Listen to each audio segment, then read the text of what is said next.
When the plague arrived, most people ran away. Some prayed, some locked their doors, some pretended nothing was happening. And then there were plague doctors. They were paid to walk straight into infected houses, full of coughing, fever, and death. Not brave heroes, not miracle healers, just people desperate enough to take the job. So who were plague doctors really? And did they actually help anyone? During major plague outbreaks, cities were overwhelmed. People were dying fast, hospitals were full, and most trained doctors refused to treat plague victims. So cities did the logical thing. They hired anyone willing to try. Plague doctors were often newly trained, poorly educated, or simply desperate for money. Some had medical knowledge, many did not. Their job was simple: visit the sick, record deaths, try something, anything, to help. Success was optional. Let's talk about the mask. The long beak wasn't for style, and no, it wasn't meant to scare people.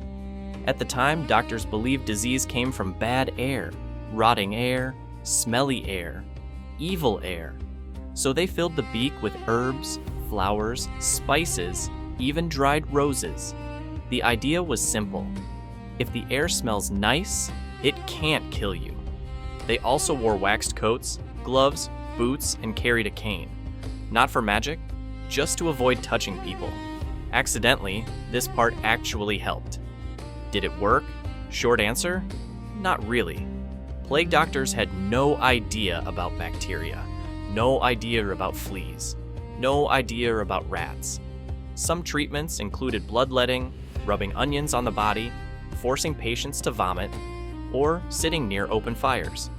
None of this cured the plague. But here's the funny part. The mask, coat, and distance, the things they wore for the wrong reasons, sometimes protected them. Not because of herbs, but because they stayed covered and didn't touch anyone. It wasn't medicine. It was accidental safety gear. Being a plague doctor came with problems. People avoided them. Shops closed when they walked by. Some weren't allowed to live inside cities. They were associated with death. If you saw a plague doctor coming, it usually meant someone was about to die. Many plague doctors didn't survive the job. Others disappeared from records completely. They weren't famous, they weren't respected, they were necessary and unwanted. Plague doctors were not villains. They weren't heroes either. They were ordinary people trapped in extraordinary fear. Armed with bad science, strange outfits, and a job no one else would take, they remind us of something important. When people don't understand a threat, they still have to face it, even if all they have is a mask, some herbs, and hope. So next time you see the plague doctor mask, remember, it wasn't about mystery or horror. It was about survival. Would you have taken the job